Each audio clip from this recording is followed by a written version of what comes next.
Class మొదలు. Hare Krishna. So ఇప్పటికి వచ్చేసి మనము 7 చాప్టర్లు 14 శ్లోకాలు ఫస్ట్ చాప్టర్లో మనం ముగించుకున్నాము. సో దాంట్లో మీ అందరికీ గుర్తుంటే కనుకుంటే ఫస్ట్ చాప్టర్ దేని గురించి తెలుసుకున్నాం వద్దా? ఓకే, నేనే చెప్పుకుంటూ పోతానులే. ఫస్ట్ చాప్టర్ వచ్చేసి మనము 14 శ్లోకాలు వచ్చేసి 1 నుంచి 6 వరకు చైతన్య తత్వ నిరూపణ గురించి శ్లోకాస్ ఉంటాయి. మనకి 7 నుంచి 11 వరకు నిత్యానంద ఉంటాయి. 12, 13 శ్లోకాలు వచ్చి అద్వైత తత్వ నిరూపణ ఉంటుంది. 14 పంచతత్వ నిరూపణ పంచతత్వం. ఉంటుంది. ఈ కనుకోండి మాతాజీ మ్యూట్. ఇదే 14 శ్లోకాల్ని మనం 7 చాప్టర్లుగా డివిజన్ చేస్తారనమాట. అది ఎలా చేశారు అంటే ఫస్ట్ 2 శ్లోకాలు ఏవైతే ఉన్నాయో అవి నమస్కారం అంటాం అనమాట. ఒకటి నార్మల్ నమస్కారం, ఇంకోటి ప్రత్యేక నమస్కారం అనమాట. ఇవి రెండు వచ్చేసి మనకి ఫస్ట్ చాప్టర్లో ఎక్స్ప్లెయిన్ చేస్తారు. అంటే ఆయన కృష్ణదాస కవిరాజ గోస్వామి వాళ్ళందరికీ కూడా 6 రకాల వాళ్ళకి నమస్కారాలు తెలుపుతాడు ఫస్ట్ శ్లోకాలు. అది వచ్చేసి మనకి గురు, గురు భక్త, ఈశ, మళ్ళీ ప్రకాశ, అంశ, మళ్ళీ వచ్చేసి లాస్ట్ది గుణ. యా. సో ఈ విధంగా 6 అని మనం చెప్పుకున్నాము. ఆ తర్వాత దాని డివిజన్ కూడా చేసుకున్నాము. రెండో శ్లోక ప్రత్యేక నమస్కారం ఓన్లీ చైతన్య మహాప్రభుకి, నిత్యానంద మహాప్రభుకి పెడతారనమాట. అందులో కూడా ఆయన ఏం చెప్తారు, ఎంతో అత్యద్భుతం, ఒకేసారి ఉదయించి మనకి గౌడ దేశంలో జన్మించారు సచీదేవి అని చెప్పి చెప్తారనమాట. సో అంటే దానికి అత్యద్భుతం అనే దాన్ని దేనికి ఎందుకు చెప్పుకున్నాము అంటే సూర్యచంద్రులు ఒకేసారి ఉద్భవించరు, కానీ ఇక్కడ వీళ్ళిద్దరూ ఒకేసారి ఉదయించారనమాట. ఒకేసారి జన్మించడం అంటే అది ఒకేసారి వచ్చారు. సో అలాగే వచ్చి మళ్ళీ ఏంటంటే ఇప్పుడు సూర్యచంద్రుల కాంతి ఏంటంటే దేని మీద పడితే అంతవరకే కనిపిస్తుంది, దాని లోపలిది ఏమీ కనిపించదు. కానీ ఈ కాంతి ఎలా అంటే మన హృదయం అంత లోపలికి వెళ్ళేసి మనలో ఉన్న ఏమంటారు అజ్ఞానాన్ని అంతా కూడాను తీసివేస్తుంది అనమాట. అందుకొని ఇది ఎంతో అత్యద్భుతం అని చెప్పి మనకి ఫస్ట్ చాప్టర్ శ్లోకాలు ఇవి నమస్కారం అనమాట. రెండో చాప్టర్లో వచ్చేసి మనకి చైతన్య తత్వ నిరూపణ అనేది జరిగింది. దానిలో వచ్చేసి మనకి 3వ శ్లోకం అనమాట. దీంట్లో వచ్చేసి మనకి బ్రహ్మ, పరమాత్మ, భగవాన్. సో దీని గురించి చెప్తూ మన కృష్ణుడి నుంచి నారాయణుడు వచ్చాడా, నారాయణ నుంచి కృష్ణుడు వచ్చాడా అని నిరూపించుకుంటూ కృష్ణ యొక్క గొప్పతనాన్ని మనకి నిరూపించుకుంటూ వచ్చారు. బ్రహ్మ అంటే ఎవరు, పరమాత్మ అంటే ఎవరు, మళ్ళీ భగవాన్ అంటే ఎవరు, భగవానుకి విశేషతలు ఏంటి అనేది. సో పరమాత్మ అంటే ఆయన యొక్క అంశము అని, బ్రహ్మ అంటే బ్రహ్మజ్యోతి అంటే ఆయన యొక్క దేహపు కాంతి అని. సో అసలు భగవానుడే ముఖ్యము అనేసి దీని భక్తి యోగం ద్వారా ఒక్కొక్క దాన్ని ఏ యోగం ద్వారా వెళ్తాము అనేది ఇదంతా కూడా మనకి చెప్పుకుంటూ వచ్చారు సెకండ్ చాప్టర్లో అనమాట. 3వ చాప్టర్ వచ్చేసి మనకి భగవంతుడు అవతరించే కృష్ణుడే చైతన్య మహాప్రభు రూపములో అవతరించడానికి బాహ్య కారణాలు అంటే మామూలుగా కనిపించే కారణాలు ఏంటి అంటే అవి 3 కారణాలు అని చెప్పుకున్నాము. అవి ఏంటి అంటే ఒకటి కృష్ణ ప్రేమని ప్రచారం చేయడానికి వచ్చారు. రెండవది వచ్చేసి యుగ ధర్మం అయితే ఏదైతే ఉందో కృష్ణ నామ సంకీర్తన దాన్ని మనందరికీ నేర్పించడానికి వచ్చారనమాట. మూడవది వచ్చేసి మనకి అద్వైత ఆచార్య పిలవడం వలన ఈయన వస్తారు అని. ఈ 3 రీజన్స్ మనకి బయటికి కనిపించేవన్నమాట. కానీ యాక్చువల్గా ఇవే అసలు రీజన్స్ భగవంతుడు రావడానికి అంటే కానే కాదు. అసలు కారణాలు ఏంటి అంటే మనకి 4వ చాప్టర్లో అంతరంగిక కారణాలు అని చెప్పారనమాట. సో దాంట్లో వచ్చేసి మనకి 5, 6 శ్లోకాలు ఫస్ట్ చాప్టర్లో తీసుకొని మనకి చెప్తారనమాట. సో 5, 6 శ్లోకాల్లో ఏంటి అంటే మనకి కృష్ణుడు వాత్సల్యము అన్ని రకాల ప్రేమను ఆయన అనుభవించాడు. ఒక్కొక్క కైశోర, పౌగండ వాటిలో ఉన్నప్పుడు అయినప్పటికీ కూడా ఆయనకి ఇంకా తృప్తి అనేది కలగలేదు. కలగక ఆయనకి ఏమనిపించింది అంటే అది ఒకటి. ఇంకోటి గోపికలు వీళ్ళందరూ కూడా చూపించిన ప్రేమకి ఆయన ఏ యథామం ప్రపద్యంతే అనే ఒక దాన్ని అనుకున్నాడు, కానీ ఆ ప్రతిజ్ఞను నెరవేర్చుకోలేకపోతున్నాడు. ఎందుకంటే బ్రహ్మ యొక్క లైఫ్ లాంగ్ అంతా కూడా ఉండి వాళ్ళకి నేను ఏమన్నా చేసినా కూడా వాళ్ళు చేసిన దాన్ని నేను తిరిగి ఇవ్వలేను వాళ్ళకి అని అనుకొని అప్పుడు ఆయన అనుకుంటున్నాడు అనమాట, రాధ యొక్క ప్రేమ పొజిషను స్థానం ఏంటిది అది తెలుసుకోవాలి అని ఒకటి అనుకున్నాడు. రెండో రీజన్ వచ్చేసి తర్వాత ఆయన నాలో ఏదో ఒక అజ్ఞాతమైన ఒక మాధుర్యం ఉంది.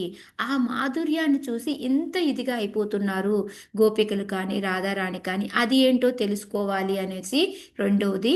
మూడవది వచ్చేసి రాధారాణి నన్ను చూస్తే ఎంతో ఆనందం పొందుతుంది.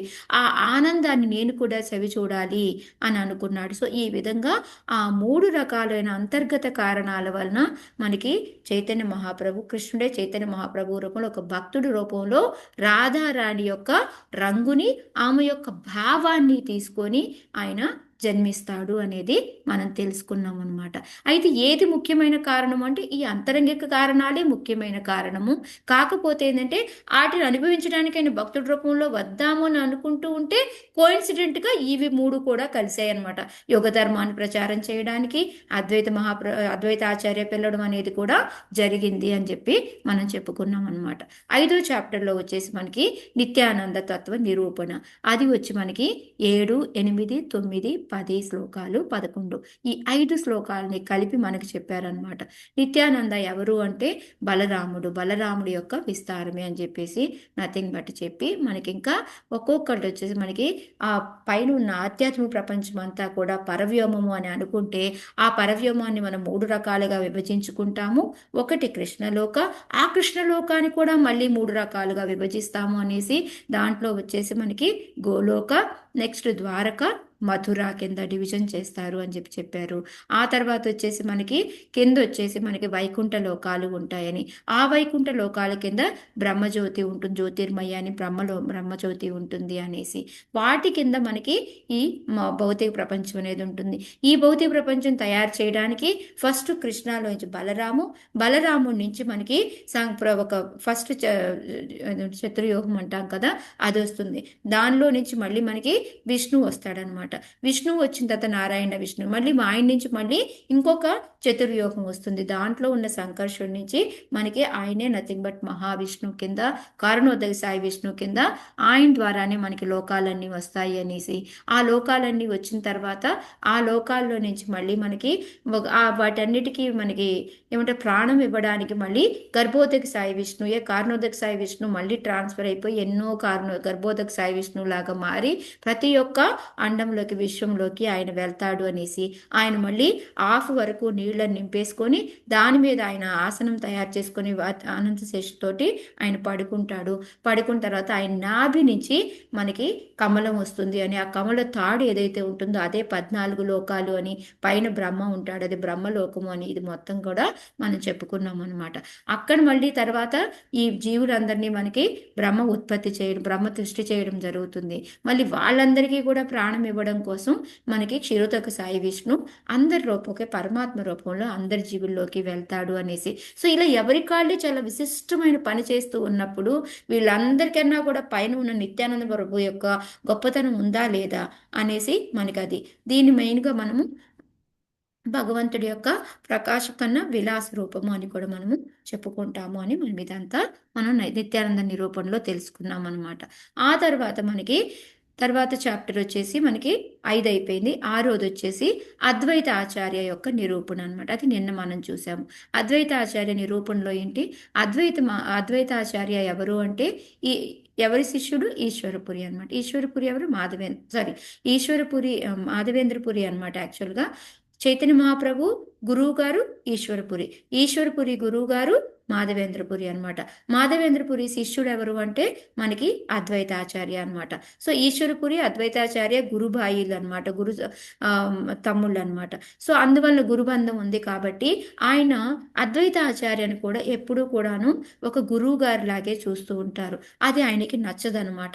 ఎప్పుడైతే మనము దాస్య గుణములో ఉండి మనం సేవ చేస్తామో దానివల్ల ఎంత ఆనందం లభిస్తుంది అంటే కృష్ణుడితో ఉన్నా కూడా అంత లభించదు మనకి అని చెప్పేసి ఎన్నో రకాల శ్లోకాలను మనకి కోడ్ చేసుకుంటూ ఇవన్నీ కూడా మనకి వివరంగా మనకి చెప్పున్నారనమాట. ఇవన్నీ అయిన తర్వాత మనకి అద్వైత ఆచార్యుల గురించి చెప్పిన తర్వాత మనకి దాంట్లో కూడా మనకి నిత్యానంద నిరూపణలో కూడా ఒక 2 స్టోరీస్ తెలుసుకున్నాం మనము. అది మీకు గుర్తుంటే ఓకే. లేకపోతే రామదాస్ స్టోరీ ఒకటి, నెక్స్ట్ వచ్చేసి చైతన్య నిత్యానంద మహాప్రభు ఆయన కృష్ణదాస్ కవిరాజు గోస్వామి కళలోకి వెళ్ళి నువ్వు బృందావనం అని వెళ్ళి చెప్పడము, ఇదంతా కూడా ఆయన యొక్క ఎంత మెరిసి దయ చూపిస్తాడు మన మీద అని చెప్పడానికి నిరూపణ. అది 5th చాప్టర్లో, 5వ చాప్టర్లో వస్తుంది. 6వ చాప్టర్లో వచ్చేసి మనకి అద్వైత ఆచార్య కూడా మనకి చెప్పారు. ఏం చెప్పారు? ఏదైనా వరకు క్వశ్చన్ అడుగుతున్నాను. అద్వైతాచార్య కూడా మనకి చెప్తూ ఉన్నారు. ఏం చెప్పారు అంటే మనకి ఆయన ఎంత కంటిన్యూ పోయింది నాకు, ఎంత ఇదిగా ఆయన మనకి అంటే చైతన్య మహాప్రభుకి ఎప్పుడూ ఒక గురువు గారి లాగా కాదు, ఒక నేను దాసుడినే, నేను దాసుడినే అని చెప్పేసి మనకి 4 సార్లు మనకి ఆయన చెప్తూ ఉన్నారనమాట. ఆ విధంగా చెప్పి మనకి అది అయిపోతుంది. నెక్స్ట్ 7వ చాప్టర్లో వచ్చేసి మనకి పంచతత్వాది అనమాట. పంచతత్వాది మనం నిన్న పంచతత్వాత్మకం కృష్ణం అది స్టోరీ మనము, అది స్టోరీ కాదు, అది నేర్చుకున్నాం మనము. దాంట్లో ఏంటి అంటే మనకి 5 రకాలు. చైతన్య మహాప్రభు వచ్చేసి భక్త రూప అనమాట. ఇటువైపు వచ్చేసి నిత్యానంద ఉంటాడు, ఆయన వచ్చేసి భక్త స్వరూప అనమాట. అద్వైత ఆచార్య వచ్చేసి భక్త అవతార. ఇటువైపు వచ్చేసి మనకి గదాధర ఉంటారనమాట, ఆయన వచ్చేసి భక్త శక్తి. ఇటువైపు ఇక్కడ వచ్చేసి మనకి శ్రీవాస ఉంటారు, ఆయన భక్త అనమాట. సో ఈ వీళ్ళ 5గురిలో ఏంటి అంటే ఈ ముగ్గురు వచ్చేసి మనము ఆరాధ్య అంటాము, వీళ్ళు వచ్చేసి ఆరాధక్ అంటాం అనమాట. సో అందుకని వీళ్ళ ముగ్గురికి మనము విష్ణు అంటే పూజించడం అయితే చేస్తాం, అంటే వీళ్ళ ముగ్గురిని పూజిస్తారు అని మీనింగ్ అనమాట. మనం పూజ చేయమంటే మనం వీళ్ళిద్దరికీ కూడా మనము 5గురికి కలిపి మనం పూజ చేస్తూ ఉంటాము అని చెప్పేసి చెప్పుకున్నాం అనమాట. అయితే కొంతమంది ఈ నిరాకారవాదులు ఇలా ఉంటారు, వాళ్ళందరూ కూడా మేబీ వీళ్ళని నమ్మకపోవచ్చు, కానీ అందుకొని వాళ్ళు ఎవరు చాలామంది ఎప్పుడైతే ఈ ఈ పంచతత్వ అందరూ కూడాను ఈ కృష్ణ భండారం అనేది ఒక ప్రేమ భండారం అనేది ఒక పెద్ద బీరువాలో ఉంటే దాని తాళం పగలగొట్టి దాన్ని ఓపెన్ చేసి వాళ్ళు ఎంత తినగలరో అంత తినేసి మళ్ళీ అందరికీ కూడా పంచి పెడుతూ ఉన్నారనమాట. దొంగలించారు, ఓపెన్ చేశారు, దాన్ని మళ్ళీ వాళ్ళు తీసుకున్నారు, తిన్నంత తిన్నారు, మిగతా అందరికీ కూడా పంచి పెడుతూ ఉన్నారనమాట. సో అలా పంచి పెడుతూ ఉంటే ఎంతో మంది తీసుకుంటూ ఉన్నారు, ఎక్కడెక్కడ అందరూ కూడాను. కానీ ఇంకా కొంతమంది తీసుకోవట్లేదు, మాయావాదులు, ఈ ఇంకా మనకి పక్కించే వాళ్ళు, ఇలా 5 రకాలుగా మనం చెప్పుకున్నాము. సో వాళ్ళందరూ ఇంకా నిందమ శ్రేణిలో ఉండేవాళ్ళు, వీళ్ళందరూ కూడాను తీసుకోవట్లేదు. దానికోసం చైతన్య మహాప్రభు ఏమనుకున్నారు, నేను సన్యాసం తీసుకోవాలి అని చెప్పేసి ఆయన సన్యాసం తీసుకొని మిగతా అందరినీ కూడా ఉద్ధరించడం మొదలు పెట్టారనమాట. సో ఆ విధంగా ఎలా అయితే ఇంకా అంత చేసినప్పటికీ కూడాను మనకి వారణాసిలో ఉన్న శంకరాచార్య భక్తులు మాత్రం వాళ్ళు ఇంకా నమ్మలేదు. సో అందుకొని వాళ్ళని మార్చడం కోసం ఏ విధంగా కాశీలో వెళ్ళి అది వారణాసికి వెళ్ళి అక్కడ ఆయన ఏ లీల చేశారు, అప్పుడు అందరూ కూడా ఏమి ప్రకాశం సరస్వతి వీళ్ళందరూ కూడా ఏమి ప్రశ్నలు అడిగారు, 3 రకాల ప్రశ్నలు అడిగారు. ఫస్ట్ ప్రశ్న ఏంటి, నువ్వు ఎందుకు మన ధర్మం ఏంటి అంటే వేదాంతాలు చదవాలి, వాటిని చదవకుండా ఇలా పిచ్చాడిలాగా నువ్వు డ్యాన్స్ చేసుకుంటూ నగర సంకీర్తన చేస్తున్నావు అని అడుగుతారనమాట. అప్పుడు ఆయన ఏం చెప్తాడు, మా గురువు గారు నాకు నీవు అంత వేదాలు చదివే అంత అర్హత నీకు లేదు అర్థం చేసుకునేది అనేసి నాకు ఈ హరే కృష్ణ మహామంత్రాన్ని ఇచ్చి ఇదే సర్వశాస్త్రాల యొక్క సారము, అన్ని మంత్రాలు ఇది, శాస్త్రాల యొక్క సారం ఏంటి అంటే ఇదే మంత్రము, నువ్వు ఇది చేసుకో అని చెప్పారు. అంతేకాకుండా నాకు ఇంకొక శ్లోకాన్ని కూడా బైహార్ట్ చేయించారు, హరేర్నామ హరేర్నామ హరేర్నామైవ కేవలం అని ఈ శ్లోకాన్ని నాకు బైహార్ట్ చేయించి చెప్పారు అని చెప్పేసి ఆ శ్లోకాన్ని చెప్తారనమాట. చెప్పి నేను ఇందులో ఉన్మత్తం అయిపోయి ఏదో పిచ్చివాడిలాగా అయిపోతున్నాను అని మళ్ళీ మా గురువు గారి దగ్గరికి వెళ్ళి నేను అడిగాను, నాకు ఏంటి ఇలా అయిపోతుంది ఏంటి అంటే ఏం పర్వాలేదు, ఇబ్బంది ఏం లేదు, దాని మంత్రం యొక్క మహిమే అది అని చెప్పేసి ఆయన చెప్తారు అని చెప్పేసి చెప్పారనమాట.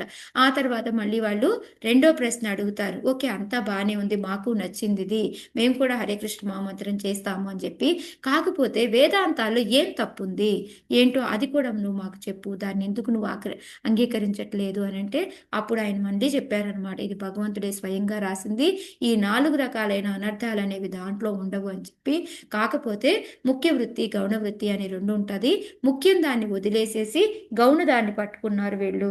అంతేకాకుండా ఈ ఓం అనే మంత్రం అనేది వేదాల్లో ఒక అంగము, దాన్నే మెయిన్గా అనుకున్నారు. ఇంకోటి భగవంతుడు శక్తిమాను, మనము శక్తులమే, మనము అణువాయన విభూతి రెండు కూడా ఒకటి అనడము రాంగు, ఈ కాన్సెప్ట్ రాంగు అని చెప్పేసి చెప్తారనమాట. ఆ తర్వాత వాళ్ళు మొత్తం వేదాల యొక్క సారం ఏంటి అని మూడో ప్రశ్న అడుగుతారనమాట. అడిగితే దానికి ఆయన సంబంధ, అభిధేయ, ప్రయోజన అని చెప్పేసి మనము మనం ఎవరు, భగవంతుడు ఎవరు, మన అందరికీ ఉండే సంబంధం ఏంటి అనేది ఒకటైతే, రెండోది అభిధేయ, ఈ సంబంధాన్ని మళ్ళీ పునఃస్థాపించాలి అంటే మనం చేసేది సాధన భక్తి అనేది. దాని ద్వారా మనకి ప్రేమ అనేది ఉత్పన్నమవుతుంది మనలో, దాన్ని ప్రేమ భక్తి అంటాము అనేసి ఆ సారాన్ని చెప్పేసి చైతన్య మహాప్రభు ఒక్కొక్కరిని ఒక్కొక్క వైపు పంపించారనమాట. సనాతన రూప గోస్వాములను వచ్చేసి బృందావనం పంపించడము, నిత్యానంద ప్రభుని బెంగాల్ వైపుకు పంపించడము, చైతన్య మహాప్రభు సౌత్ ఇండియా, జగన్నాథ్ పూరి ఇవన్నీ కూడా తిరగడం, అలా చేసి మొత్తం అందరినీ కూడాను ఈ పంచతత్వ కలిసి ప్రపంచాన్ని మొత్తాన్ని ఆనందంలో ముంచి తేల్చారు అని చెప్పేసి ఆ పంచతత్వ నిరూపణలో మనం తెలుసుకున్నాం అనమాట. సో ఈ రోజు మనం 8వ చాప్టర్ ఏంటి అంటే, మనము ఈ కృష్ణదాస కవిరాజు గోస్వామి ఈ చైతన్య చరితామృత రాయడానికి గల కారణాలు ఏంటి అనేది ఈ చాప్టర్ పేరు అనమాట. ఎందుకు, ఎవరి నుంచి ఆయనకి ఆజ్ఞ లభించింది, ఎందుకు ఈయన ఈ చైతన్య చరితామృతాన్ని రాశారు అనేది మనకు చెప్తూ ఉన్నారనమాట. అయితే దాన్ని చెప్పే ముందు మనకి కృష్ణదాస్ కవిరాజు గోస్వామి స్టార్ట్ చేశారనమాట. చైతన్య మహాప్రభు ఎంత కృపామయ్యి అంటే, ఆయన ఏంటంటే అక్కడ ఆయన్ని ఎవరైతే నమ్మి పూజ చేస్తారు అంటే, పూజ చేస్తే వాళ్ళకి మంచి జరుగుతుంది. అలా కాకుండా ఆయన నమ్మకుండా ఎవరైతే ఆయన పూజించకుండా ఉంటారో వాళ్ళు అసురులతో సమానము అని చెప్పేసి చెప్తూ ఉన్నారనమాట. ఆయన ఎంత కృపాలు మనం తెలుసుకోవాలి అంటే మనం ఏం చేయాలి అంటే, ఆయన గురించి విచారించాలి, ఆయన గురించి ఆలోచించి చింతన చేస్తే ఏమవుతుంది అంటే, ఆయన యొక్క మధురిమ ఎంత అద్భుతంగా ఉంటుంది అనేది మీ అందరికీ అర్థమవుతుంది అని చెప్పేసి చెప్తున్నారనమాట. అంతేకాకుండా ఇంకా ఏం చెప్తున్నారంటే, ఎవరైతే ఈ విధంగా ఈ పంచతత్వాన్ని గుర్తు తెచ్చుకుంటారో వాళ్ళందరూ కూడాను ఒక చెవిటివాడు, అంటే అతను పొయిట, అంటే చెప్పేవాడు మాటలు రాని అతను కూడా ఏమంటే ఒక మంచి పొయిట్, కవి అవుతాడు అని చెప్తున్నాడు అనమాట. ఒక కాళ్ళు లేని అతను పర్వతాలకి దాటి వెళ్ళిపోతాడు అని చెప్తున్నారు. ఇంకా ఒక కళ్ళు లేని వాడికి ఆకాశంలో నక్షత్రాలు కూడా కనపడతాయి, అంత ఇది ఉంటుంది మనం పంచతత్వాన్ని గుర్తు చేసుకుంటే అని చెప్తూ ఇంకా ఏం చెప్తారంటే, కృష్ణుడు ఎలాంటి వాడు అంటే, కృష్ణుడు మనకి ఈ ఆయన్ని నామాన్ని మనం జపిస్తూ ఉంటే ఎన్నో ఏళ్ళైతే కానీ ఆయన మనకి భక్తి అనేది చేయడం. ఆయన ఇప్పుడు ధర్మ అర్థ కామ మోక్ష ఉందనుకోండి, అది ఎలా కావాలంటే అది ఇస్తూ ఉంటాడు. కానీ ఈ భక్తి అనే పంచమ పురుషార్థాన్ని మాత్రం చాలా జాగ్రత్తగా దాచిపెట్టి ఎవరికి దానికి మంచి అర్హులు అనుకుంటే వాళ్ళకే ఇస్తూ ఉంటాడు అని చెప్తున్నారనమాట. కాకపోతే ఇక్కడ మనం ఎప్పుడైతే ఈ నామం కూడా చేసేటప్పుడు, భగవంతుడి యొక్క నామం కానీ పూజ కానీ ఏదైనా కూడా మనకి దశాపరాధాలు నామం చేసేటప్పుడు చెప్తారు. అలా మనం ఏదైతే వైష్ణవ అపరాధాలు లేకుండా మనం భక్తిలో ముందుకు వెళ్తూ ఉంటే ఎన్నో జన్మలకి అప్పుడు మనకి అసలైన భక్తి అనేది భగవంతుడు ఇస్తాడు. కానీ చైతన్య మహాప్రభు అలా కాదు. చైతన్య మహాప్రభు యొక్క చైతన్యానంద మహాప్రభు కానీ చైతన్య మహాప్రభు కానీ వీళ్ళ పేర్లు తీసుకొని మనం వాళ్ళ నామ స్మరణ చేస్తే చాలు మనలో భక్తి వస్తుంది. దానికి ఎగ్జాంపుల్ ఎవరు, జగాయి మదాయి. అలాంటి వాళ్ళు ఎంత ఇదిగా అసలు నిత్యానంద మహాప్రభుని కొట్టడం జరుగుతుంది, అలాంటి వాళ్ళకు కూడా ఉదారంగా ఇస్తుంటారు. అందుకని మనం అపరాధాలతో చేశామా, అపరాధాలతో చేయలేదా, మనం అర్హులుమా కాదా అనేది లేకుండా చైతన్య మహాప్రభు ఈ పంచతత్వం అందరూ కూడాను ఇలా పంచిపెట్టారు అని చెబుతూ, అందుకే మనం ఎప్పుడు కూడా చాంటింగ్ చేయబోయే ముందు ఎందుకు జై శ్రీకృష్ణ చైతన్య చదువుతాము అంటే ఇది మెయిన్ రీజన్ అనమాట. మనం అపరాధ భావంతో ఏమైనా చాంటింగ్ చేస్తే కృష్ణ మనకి భక్తినివ్వడు. కానీ ఎప్పుడైతే మనం చైతన్య మహాప్రభు మంత్రం చదువుకొని, పంచతత్వ మంత్ర చదువుకొని మనం చాంటింగ్ చేస్తామో దాంట్లో ఏమి అపరాధాలు ఉన్నా కూడా కొట్టుకుపోతాయి అన్నమాట. అందుకోసమని మనం అందరమీ ఎందుకు చదువుతున్నాం మనకు తెలియాలి కదా మనకి. అది ఇక్కడ మనకి కృష్ణదాస్ కవిరాజు గోస్వామి ఎక్స్ప్లెయిన్ చేస్తున్నారనమాట. ఎందుకు మీకు చైతన్య చైతామృత పంచతత్వ మంత్రాన్ని మనం చాంటింగ్ చేసుకునే ముందు చేస్తాము అనేది మనకి ఇక్కడ ఎక్స్ప్లెయిన్ చేస్తూ ఉన్నారనమాట. సో ఇంకా ఆ తర్వాత ఏంటి అని చెప్తున్నారు అంటే, నేను ఈ ఈ ఏమంటారు ఈ ఈ వేదాలన్నీ కూడా రాసింది ఎవరు, వేదవ్యాస. ఈ వేదవ్యాస ఎవరు అంటే మనకి నథింగ్ బట్ భగవంతుడే. శక్త్యావేశ అవతారంలో వచ్చి మనందరికీ కూడా ఈ చైతన్య చరితామృతాన్ని రాశారు. ఇప్పుడు మరి చైతన్య మహాప్రభు గురించి చింతన చేయాలి, ఆలోచించాలి అంటే మీకు ఎట్లా తెలుస్తుంది అంటే మీరందరూ కూడాను చైతన్య భాగవతం చదువుకోండి. ఆ చైతన్య భాగవతం అనేది ఎవరు రాశారు అంటే వృందావన్ దాస్ ఠాకూర్. ఆ వృందావన్ దాస్ ఠాకూర్ ఎవరు అంటే మనకి వేదవ్యాసే ఆయన యొక్క ఆకాశమే. కానీ ఇప్పుడు చైతన్య భాగవతం రాసేటప్పుడు వృందావన్ దాస్ ఠాకూర్ ఏం చెప్తున్నారు అంటే నేను రాయలేదు అది. యాక్చువల్గా చైతన్య మహాప్రభుయే నా చేత రాయించారు, నేనుగా దీన్ని రాయలేదు అని చెప్పేసి చెప్తూ ఉన్నారనమాట. అందుకని మనందరికీ ఇక్కడ కృష్ణదాస్ కవిరాజ్ గోస్వామి ఏం చెప్తున్నారు అంటే చైతన్య మహాప్రభు గురించి తెలియాలి, ఆయన మహిమ అర్థం కావాలి అంటే మీరందరూ వెళ్ళి చైతన్య భాగవతం చదవండి అని చెప్పి చెప్తూ ఉన్నారనమాట. అప్పుడు ఎప్పుడైతే మనం చైతన్య భాగవతం చదువుతూ ఉంటామో, వింటూ ఉంటామో, అప్పుడు ఏమవుతుంది అంటే మనకి ఎంతో తొందరగా మనకి భగవంతుడి యొక్క ప్రేమ అనేది దొరుకుతుంది అని చెప్పేసి చెప్తూ ఉన్నారనమాట. అంతేకాకుండా ఆ తర్వాత ఇంకా ఏం చెప్తున్నారంటే చైతన్య భాగవతం యాక్చువల్గా మీరు ఇప్పుడు ఈ చాప్టర్లోకి వెళ్ళి చదువుతుంటే చైతన్య మంగళ అనే రాసి ఉంటుంది. కానీ ప్రభుపాద పర్పోర్ట్లో రాస్తారనమాట ఈ చైతన్య మంగళ అని, తర్వాత మనకి మార్చి చైతన్య భాగవతం అని పెట్టారు. ఎందుకంటే ఆల్రెడీ ఒక చైతన్య మంగళ ఉంది, లోచన్ దాస్ ఠాకూర్ రాశారు. సో అందుకని ఆ మాతాజీ ఎవరైతే ఉన్నారో నారాయణి మాతాజీ వాళ్ళ తల్లి, ఆ తల్లి ఏం చెప్తుంది బృందావన్ దాస్ ఠాకూర్కి, నువ్వు చైతన్య మంగళ బాలేదు, దీన్ని తీసేయి, నువ్వు చైతన్య భాగవతాన్ని దానికి పేరు పెట్టు అని చెప్పేసి చెప్పారనమాట. సో అందుకని ఇప్పుడు బృందావన్ దాస్ ఠాకూర్ ఎందుకు అంత గొప్ప చైతన్య మహాప్రభుయే రాయించారు ఎందుకు అని మనకు అందరికీ డౌట్ వస్తుంది అని మళ్ళీ వెంటనే కింద రాస్తున్నారనమాట. ఆ తల్లి పేరు నారాయణి. ఆ నారాయణి ఎవరు అంటే శ్రీవాస్ ఠాకూర్ యొక్క చెల్లెలు. ఆమె ఏంటి అంటే చిన్నప్పుడే చక్కగా చైతన్య మహాప్రభు యొక్క ఉచ్చిష్టం తిని ఉంది. ఆ ఉచ్చిష్టం మూలంగా ఆ కడుపులో భగవంతుడి యొక్క అంశలాగానే ఈయన బృందావన్ దాస్ ఠాకూర్ వచ్చారు. సో ఆయన ఏంటంటే చైతన్య మహాప్రభు యొక్క కృప వలన ఆయన స్వయంగా ఆయనే రాయించుకున్నాడు అని చెప్పేసి ఇక్కడ మనకి ఆ గొప్పతనాన్ని మనకి చెప్తూ ఉన్నారనమాట.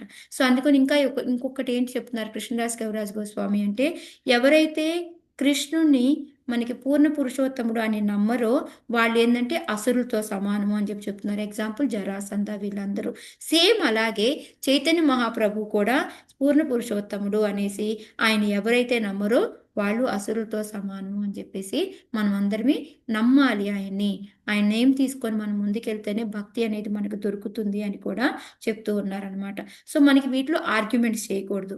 అవునా ఇది నిజమా కాదా ఇనే సందేహాలు మీరు అసలు పెట్టుకోవద్దు అనేసి మన కృష్ణదాస్ కవిరాజ్ గోస్వామి చెప్తూ ఉన్నారనమాట. ఇలాంటి ఆర్గ్యుమెంట్స్ ఏమీ చేయకుండా చైతన్య మహాప్రభుని మనము నమ్మి మనకు ముందుకు వెళ్తే ఎంత ఈజీగా మనం అంటే ఎలా అంటే ఆయన ఒక సన్యాసి అనుకొని ఆయనకి ఊరికే నమస్కారం పెడితే చాలంట మనకి భక్తి అనేది వస్తుంది అని చెప్తున్నారు. మనం నమ్మి పూజల పాఠాలు కూడా కాదు, ఆయన ఒక గొప్ప సన్యాసి అనుకొని నమస్కారం పెట్టినా చాలు మీకు ఇంత అత్యద్భుతంగా మీలో ఉన్న ఈ మెటీరియల్ వాంఛ ఉంటుంది కదా మనకి, ఇదంతా కూడా వీటి మీద విరక్తి అనేది వచ్చి మనం భక్తిలో ముందుకెళ్తాము అని చెప్పేసి చెప్తూ ఉన్నారనమాట. సో ఈ విధంగా మనలో ఉన్న డిస్ట్రెస్ అన్నీ పోతాయి అని చెప్తూ ఉన్నారు. సో ఈ విధంగా ఏంటంటే ఈ బృందావన్ దాస్ ఠాకూరు చైతన్య భాగవతం అనేది రాశారు. దాంట్లో ఏంటి అంటే ఆయన ఎంత లీనమైపోయారు అంటే చైతన్య మహాప్రభు యొక్క లీలలన్నీ రాసుకుంటూ ఫస్ట్ ఏం చేశారు సంగ్రహంగా రాశారు. ఆ తర్వాత దాన్ని మళ్ళీ విపులంగా ఎక్స్ప్లెయిన్ చేసుకుంటూ వస్తున్నారు. మధ్య మధ్యలో నిత్యానంద మహాప్రభు గుర్తొచ్చి ఆయన లీలలు రాస్తూ ఉన్నారు. అలా రాసుకుంటూ పోయేటప్పటికి అది ఒక పెద్ద బుక్ అయిపోయింది. సో ఇంకా ఆయనకి ఆ టైం అది అంత పెద్ద బుక్ని మళ్ళీ ఇదే అవుతుంది అనేసి ఆయన దాన్ని లాస్ట్లో ఏంటంటే ఆ సన్యాస లీలలు అనేది కంప్లీట్గా రాయలేకపోయారనమాట. సో అందుకొని అక్కడ ఏంటి అంటే మనకి బృందావన్ దాస్ ఠాకూర్ రాసిన బుక్కుని వీళ్ళందరూ కూడాను బృందావనంలో రాధా గోవింద టెంపుల్ ఉంది కదా, గోవిందదాస్ టెంపుల్, ఆ టెంపుల్లో ఏంటంటే ఒక ముఖ్యమైన పూజారి ఉండేవాడు అనమాట. హరిదాస్ పండిట్ అంటారనమాట అతన్ని. ఆయన ఏంటంటే చక్కగా చదివేవాడు. ఆయన ఈ చైతన్య భాగవతాన్ని రోజు మనం ఎలా కాలక్షేపానికి కూర్చుంటాం కదా, అప్పుడు సాయంకాలం కూర్చొని గుడిలో ఇది చదివేవాడు అనమాట. ఈయన ముఖ్యమైన రాధా గోవింద టెంపుల్కి అనమాట. చదువుతూ ఉంటే మిగతా వాళ్ళందరూ వచ్చి వింటూ ఉండేవాళ్ళు. తన్మయత్వంలో నిలమైపోయి ఉండేవారంటే ఈయన యొక్క గొప్పతనం కూడా రాశారనమాట హరిదాస్ పండిట్. ఎలా అంటే మనకి భక్తిరస అమృత సింధులో మనకు వస్తే చూడండి 50 లక్షణాలు భగవంతుడికి ఉంటాయి, ముఖ్యమైన ఇంపార్టెంట్ అయినవి అని రాస్తారు చూడండి. అవన్నీ 50 కూడా ఫుల్గా పుణికి పుచ్చుకొని ఉంటాడంట ఇతను. ఇంకా భగవంతుడిలాగే లెక్క అనమాట. అతను చదువుతూ ఉంటే వీళ్ళందరూ ఆనందంతో మునిగి తేలిపోయి కాసేపు ఆడుకోవడం, కాసేపు హాస్యం నవ్వుకోవడం, డ్యాన్స్ చేసుకోవడం, అంతలా లీనమైపోయి ఉండేవాళ్ళంట. అయితే వాళ్ళకి ఏంటి అంటే ఈ సన్యాస లీలలు అనేవి దాంట్లో లేవంట. అందుకని ఈ హరిదాస్ పండిట్ కూడా ఎవరు అంటే మనకి రాసుకొస్తారనమాట. గదాధర్ ఎవరైతే ఉన్నారో గదాధర్ యొక్క శిష్యుడు అనమాట అనంతాచార్య అనమాట. అనంతాచార్య శిష్యుడు ఈ హరిదాస్ పండిట్ అనమాట. సో ఇక్కడ ఈ గదాధర్ నుంచి అంటే స్వయమైన రాధారాణి నుంచి ఈ శ్రీనివాస అనంతాచార్య విని అనంతాచార్య నుంచి హరిదాస్ పండిట్కి వెళ్ళింది అనమాట. సో ఇప్పుడు హరిదాస్ పండిట్ ఏం చెప్తున్నాడు, నా నుంచి వీళ్ళందరూ వింటున్నారు, ఆనందం పొందుతున్నారు, మేము ఇంకా ఇంకా ఆనందించాలి అంటే మాకు సన్యాసం సంబంధించిన లీలలు లేవు ఇక్కడ, అవి కూడా మేము చూడాలనుకుంటున్నాము అని ఫస్ట్ ఆయన అడుగుతాడంట.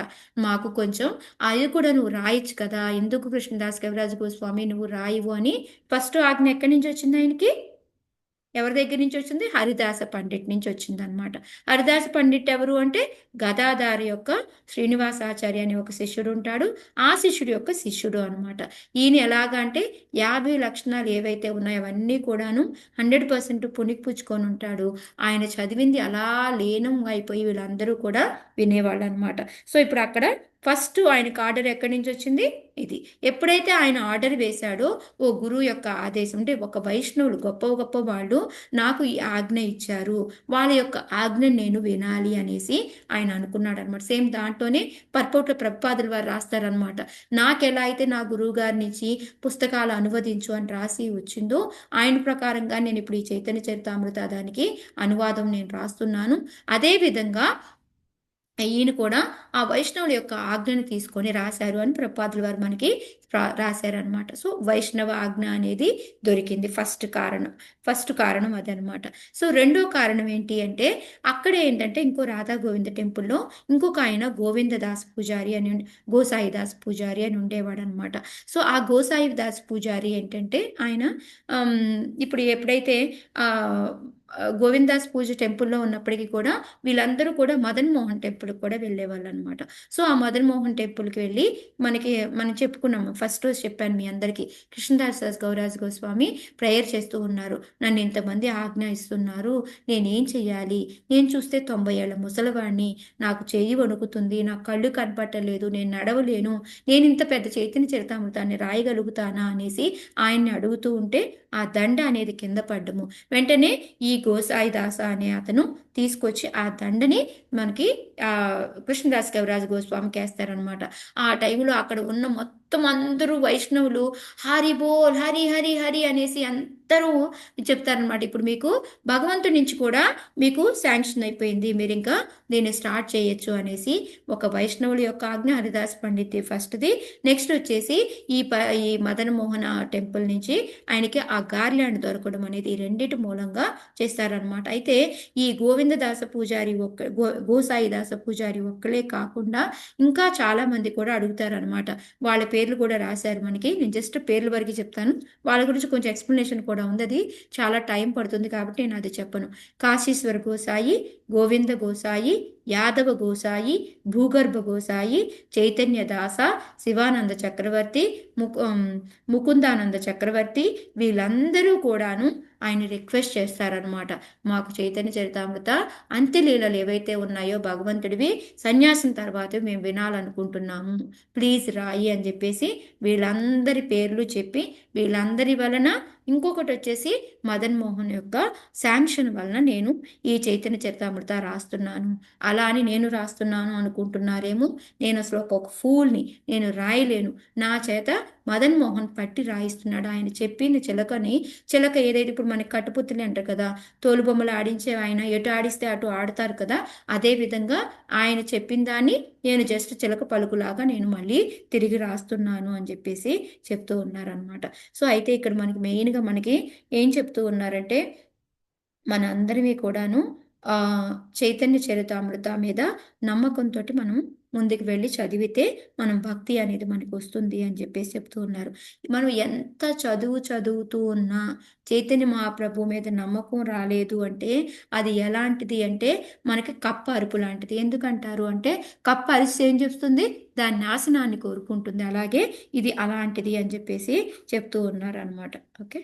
సో ఈ విధంగా మన చైతన్య నిత్యానందుని పంచతత్వాలకి ప్రే చేసుకుంటూ ఎటువంటి ఆర్గ్యుమెంట్స్ లేకుండా మనము ఈ ఈ భక్తి హరినామం సంకీర్తన ఇవన్నీ కూడా చేసుకోవాలి అని చెప్తూ ఉన్నారనమాట.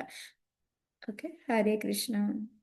సో ఇందాక మనకి నేను ఈ హరిదాస పండిట్‌కి 50 లక్షణాలు వచ్చాయి అని చెప్పాను కదా! అక్కడ మనకి యస్యాస్తి భక్తిర్ భగవతే కించన అని భాగవతంలో శ్లోక కోట్ చేస్తారనమాట. ఎవరైతే భగవంతుడిని ఎంత శ్రద్ధతో పూజ చేస్తారో వాళ్ళందరికీ దేవతల గుణాలన్నీ వస్తాయి అనేసి ఆ విధంగా ఈయనకి వచ్చాయి అని మనకి ప్రతిదీ కూడా ఏదైనా ఒకటి చెప్పారు అంటే దానికి ఒక శ్లోక కోట్ చేస్తారనమాట కృష్ణదాస్ కవిరాజ్ గోస్వామి. సో ఈ విధంగా ఆయన కారణాలు ఏంటివి అనేది చెప్పారు. మనకి మెయిన్‌గా హరిదాస పండిట్ చెప్పడము. రెండోది వచ్చేసి అక్కడ మిగతా ఉన్న వాళ్ళు ఎవరైతే ఉన్నారో గోసాయి దాస ఇంకా మిగతా వాళ్ళందరూ 9 మంది పేర్లు వచ్చాయి. వాళ్ళందరూ కూడా ఆయన రిక్వెస్ట్ చేయడము. మదన్ మోహన్ వచ్చేసి ఆయనకి శాంక్షన్ చేయడము. వీటన్నిటి వలన నేను ఈ చైతన్య చరితామృత రాశాను అని చెప్పేసి మనకి ఆ చాప్టర్ చెప్పి అది అయిపోయిందనమాట. నెక్స్ట్ మనకి 9, 10, 11 దీంట్లో వచ్చేసి 9వ చాప్టరు కొంచెం చెప్తాను. కానీ 10, 11 ఏంటి అంటే మనకి ఇది ఏమంటారు? మెయిన్ మెయిన్ భక్తులు ఎవరున్నారో చైతన్య మహాప్రభుయి వాళ్ళ గురించి మనకి 10వది వస్తుందన్నమాట. 11, 12 ఏంటంటే ఒకటి నిత్యానంద మహాప్రభు యొక్క బ్రాంచెస్, ఆయన ఒక శిష్యులు ఏ విధంగా ఒక్కొక్కరు ఎలా వచ్చాయి అనేది మనకు వస్తుంది. నెక్స్ట్ 12వ చాప్టర్లో ఏమొస్తుంది అంటే అద్వైత ఆచార్య ప్లస్ గదాధర యొక్క శిష్యుల గురించి వస్తుందన్నమాట. సో దాంట్లో మనం ఈరోజు 9 చెప్పుకుందాము. 9లో ఏంటి అంటే మీకు 10, 11, 12 మొత్తం అంతా పేర్లే మాతాజీ. ఇంకా నేమ్సే మీరు మనకి చైతన్య చరితామృతాలు వచ్చే పేర్లన్నీ మనకు అక్కడ దొరుకుతాయి అన్నమాట. సో టైం ఉంటే టైంని బట్టి మనం చెప్పుకుందాము. సో రేపు వచ్చేసి మనము 13, 14, 15, 16 చాప్టర్లు ఫినిష్ చేసుకుందాము. అవి వచ్చేసి భగవంతుడి యొక్క జననము, నెక్స్ట్ వచ్చేసి బాల్యలీల, పౌగండలీల, కౌశోరలీల, యవ్వనలీల ఇవన్నమాట. సో ఇవి మనం 13, 14, 15, 16, 17 రేపు 5 చాప్టర్లు ఫినిష్ చేసుకోవడానికి ట్రై చేద్దాము. ఈరోజు ఈ 3 చాప్టర్లు చెప్పుకుందాం. సో 9th ఏంటి అంటే భక్త కల్పవృక్ష అనమాట. అంటే భక్తితో ఉన్న కల్పవృక్షం అనమాట. అది ఒక కల్పవృక్షము. దాని ఎవరెవరు దాన్ని రూట్స్ ఎవరు అంటే ఇప్పుడు మనకి ఒక చెట్టు ఉందనుకోండి, రూట్ స్ట్రాంగ్గా ఉంటేనే కదా మనకి వేళ్ళు బాగా గట్టిగా ఉంటేనే కదా ఆ చెట్టు కదలకుండా ఉండేది. అలాంటిది వేళ్ళు ఎవరు, కాండం ఎవరు, ఆ కాండం నుంచి ఎలా బయటికి ఇలా ఈ విధంగా వెళ్ళిపోయాయి అనేది మనకి దీంట్లో చెప్తూ ఉన్నారనమాట. అయితే స్టార్టింగ్ మనకి ఏం చెప్తూ ఉన్నారంటే చైతన్య మహాప్రభు ఒక వనమాలి టైప్ అనమాట. ఒక గార్డెన్ ఉంటే ఆ గార్డెన్కి వనమాలి, తోటమాలి అంటాం కదా అదనమాట. సో అతను ఏం చేశాడు? విత్తనాన్ని నాటాడు. కృష్ణ ప్రేమ అనే విత్తనాన్ని నాటాడు. అది పెద్ద వృక్షం అయిపోయింది. ఆ తర్వాత పళ్ళివ్వడం మొదలుపెట్టింది. ఆ పళ్ళు ఏంటి అంటే కృష్ణ ప్రేమ అనమాట.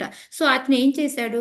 ఆయన్ని ఆ చెట్టుని సంరక్షించుకుంటూ ఆ పళ్ళుని తింటూ మళ్ళీ అందరికీ దానం చేశాడనమాట. చైతన్య మహాప్రభు చేసిన పని ఇది. ఆ చెట్టుని బీజం నాటడము ఆయనే, సంరక్షించడము ఆయనే, మళ్ళీ దానికి వచ్చిన పళ్ళని ఆయన తింటూ మళ్ళీ ఎందుకంటే ఆయన ఎందుకు వచ్చాడు? ఏ రీజను? ఆయన ఆనందించడం కోసం. రాధారాణి ఏమంతా ఆనందం పొందుతుంది? ఆమె స్థానం తెలుసుకోవడానికి, కృష్ణుడి యొక్క మాధుర్యం తెలుసుకోవడానికే వచ్చాడు కాబట్టి అందుకని ఆయన తింటూ ఆనందిస్తూ మళ్ళీ అందరికీ కూడా పంచిపెడుతూ ఉన్నాడు అని చెప్పేసి చెప్తూ ఉన్నారనమాట. అందుకని అలాంటి చైతన్య మహాప్రభువు శరణం ఎవరైతే తీసుకుంటారో వాళ్ళకి కూడా స్వయం ప్రేమ అనమాట. ప్రేమ అనేది మనకు కూడా వస్తుంది అని చెప్పేసి చెప్తూ ఉన్నారనమాట. ఆయన ఒక ప్రదాత. సో ఆయనే తోటమాలి. ఆ విధంగా మనకు కూడా ప్రేమ భక్తి అనేది వస్తుంది చైతన్య మహాప్రభు శరణం తీసుకుంటే అని చెబుతూ ఈ చాప్టర్ని స్టార్ట్ చేస్తారనమాట. అయితే ఇదేంటంటే ఈ కల్పవృక్షం అనేది మామూలుగా మనం వృక్షం అంటే ఏంటి? మనం కదలదు అనుకుంటాం కదా! కానీ ఇది కదిలే చెట్టు అనమాట. ఇక్కడ ఒక చోట ఉన్నప్పటికీ కూడా దాని యొక్క ఏమంటారు కొమ్మలు శాఖలు శాఖలుగా విస్తరించి ఎక్కడెక్కడికి పాకింది అంటే దానికి అసలు నెవర్ ఎండింగ్ అనమాట. మనం కౌంట్ చేయలేము అవన్నీ కూడా అని చెప్పేసి మనకి చెప్తూ ఉన్నారనమాట కృష్ణదాస్ కవిరాజ్ గోస్వామి.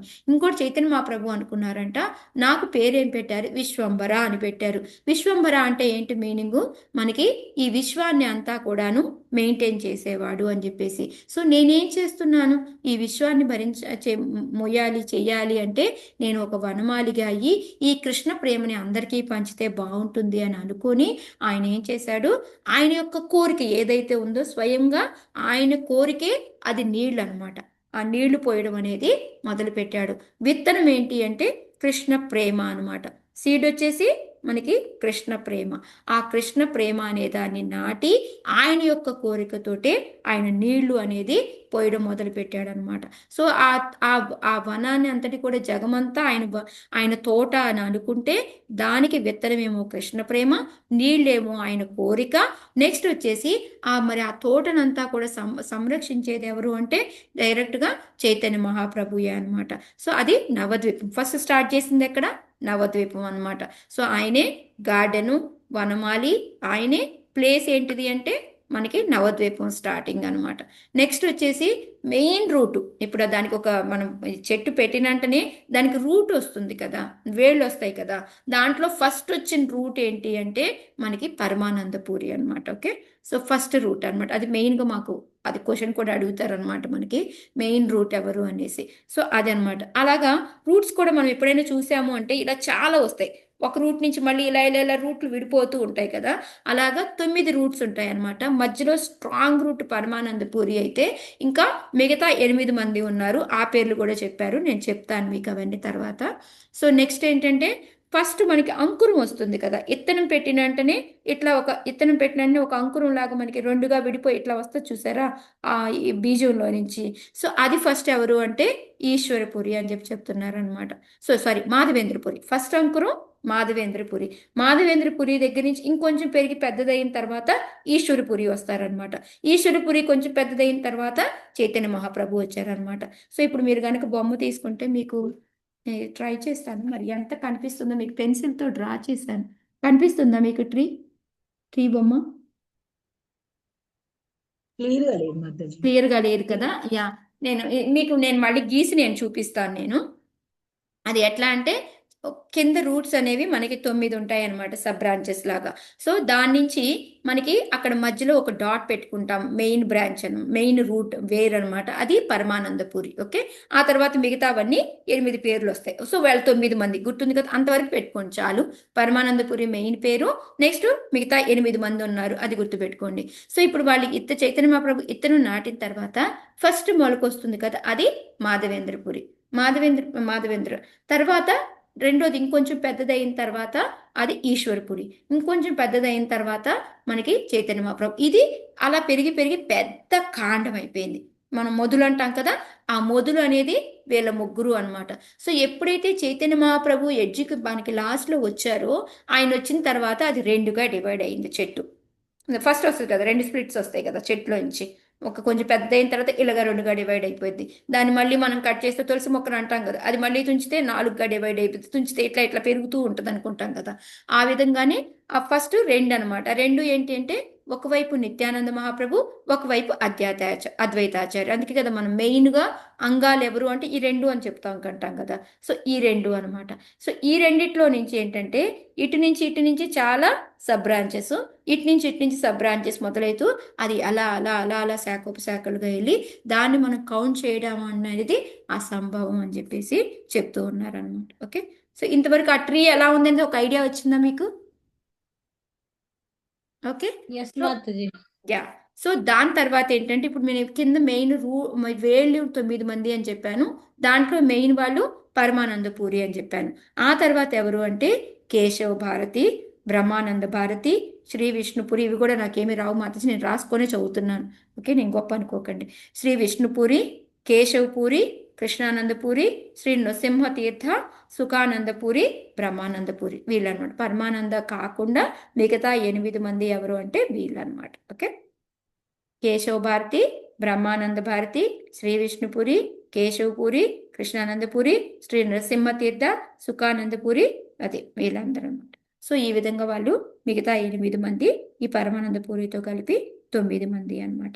సో ఈ విధంగా మనకి అద్వైత నిత్యానంద తర్వాత. సో దాని తర్వాత ఇంకా మనకి చైతన్య అదే కృష్ణదాస్ కవిరాజ్ గోస్వామి చెప్తూ ఉన్నారనమాట. ఈ ట్రీ ఎలాంటిది అంటే దేనితోటి మనము కంపేర్ చేస్తాము అంటే అంజీరా అంటాం కదా, ఫిగ్ ట్రీ తెలుసు కదా మీ అందరికీ. అంజీరా, అంజీరా చెట్టులా. అంజీరా చెట్టుకి కాయలు ఎక్కడెక్కడ వస్తాయి? ఎక్కడ పడితే అక్కడ వస్తాయి. దానికి ఒక పాటం లేదు. మీరు కాండంలో వస్తాయి, చెట్టు దగ్గర, వేళ్ళ దగ్గర, ఎక్కడ ఆకులు వచ్చే ప్లేస్ ఎక్కడ పడితే అక్కడ మీరు చెట్టు నిండా కూడా కాయలు ఉంటాయి అనమాట. అది ఇక్కడ మనకి కృష్ణదాస్ కవిరాజ్ గోస్వామి చెప్తున్నారు అనమాట. దీని కాయలు ఎలా ఉంటాయి అంటే అమృతంతో సమానము అని చెప్పి చెప్తున్నారు అనమాట. సో ఇంకా అది ఎక్కడ పడితే అక్కడ మొత్తం అంతా కూడా కాస్తూనే ఉంటుంది అని చెప్పి, ఆ కాయలు పండిపోయిన తర్వాత అమృతంతో సమానము. ఎవరైతే ఆ అమృతాన్ని తీసుకొని తాగి దాన్ని పంచి పెడతారో వాళ్ళు ఎంతో ధన్యులు అని చెప్పి చెప్తున్నారు. సో ఇప్పుడు మనకి తోటకి ఆ వనమాలు ఎవరు అంటే చైతన్య మహాప్రభు. సో తెగ ఎక్కడ పడితే అక్కడ పళ్ళు వచ్చాయి, అమృతం లాంటి పళ్ళు. కానీ మనం తోటమాలి ఏం చేస్తాడు? అమ్మాలి అంటే కొంచెం డబ్బులు తీసుకుంటాడు కదా. కానీ ఇక్కడ చైతన్య మహాప్రభు డబ్బులే తీసుకునేవారు కాదు. చక్కగా ఎవరు వస్తే వాళ్ళకి ఎన్ని కావాలంటే వాళ్ళకి అర్హత ఉందా లేదా, ఇంకా మంచి వాళ్ళ చెడ్డ వాళ్ళ, వాళ్ళు అడిగారా లేదా, ఇప్పుడు దారిని వెళ్తూ ఉంటే రాపై రా రా రా, నువ్వు తీసుకురా అని చెప్పేసి చేతిలో గుప్పుడు అన్న ఫ్రూట్స్ పోసేవాడంట. ఆ విధంగా కృష్ణ ప్రేమని ఆయన పంచారు అని చెప్పేసి మనకి చెప్తూ ఉన్నారనమాట. అంటే ఇంకా చేతిలో గుప్పులు గుప్పులు పోయడమే, నువ్వు తిండావా తినవా, తిను తిను అని బలవంతంగా తినిపించడమే అని చెప్పి. సో ఈ విధంగా ఆయన్ని దాతా శిరోమణి అని అంటారనమాట. ఎందుకు అంటే అసలు ఆ విధంగా పంచుకుంటూ నుంచి ఎటు ఎలా వెళ్ళిపోతున్నాడో తెలియదనమాట. అయితే ఆయన అనుకున్నాడంట, ఇన్ని ఫ్రూట్స్ నేను ఎప్పుడు పంచుతాను, నేను ఒక్కనే ఎన్నని తింటాను, నేను ఒక్కనే ఎంతసేపని పంచుతాను అని చెప్పేసి ఇంకా మిగతా వాళ్ళందరికీ కూడా ఆర్డర్ వేసి మీ ఇష్టం వచ్చినట్టు మీరు కూడా పంచండి అని చెప్పేసి అందరినీ పంచతత్వాన్ని, మిగతా ఉన్న శిష్యులందరినీ కూడా అన్ని వైపులకి ఆయన పంపించేశాడు అని చెప్పేసి చెప్తూ ఉన్నారనమాట. సో మనం ఎప్పుడైతే ఆ ఫ్రూట్ని, ఆ అమృతాన్ని, నెక్టేరియాన్ అమృతాన్ని మనం ఎప్పుడైతే తింటామో అప్పుడు మనం కూడా ఏ జన్మ మృత్యు జరా వ్యాధుల నుంచి బయటపడతాము అని చెప్పేసి మనకి చెప్తూ ఉన్నారనమాట. సో ఇంకా మెయిన్ శ్లోక ఒకటి ఉంది మనకి, బ్రహ్మ ఏంటిదా శ్లోక? ఓ మాతాజీ మీరు ఎవరి దగ్గరైనా మీరు ఉంటే తీయండి. 41 9th చాప్టర్లో మనకి, మనం ఎప్పుడైతే ఈ ఒక మానవుడిగా మనం జన్మ తీసుకుంటామో మనం చేయాల్సింది ఏంటి అంటే మనం ఒకరికి ఉపకారం అనేది చెయ్యాలి.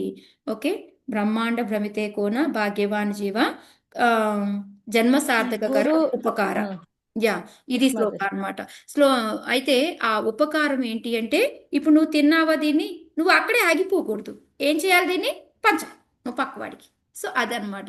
ఇప్పుడు మనం ఒకరు చదువుకున్నాం అనుకో, ఒకరు డిస్కస్ చేసుకుంటాం కదా, అంటే మనం మళ్ళీ పంచుకుంటున్నాం అనమాట. సో ఇది ఇలా పంచుకుంటూ పంచుకుంటూ పంచుకుంటూ పోతే అది మరి మొత్తం అంతా స్ప్రెడ్ అవుద్దా లేదా?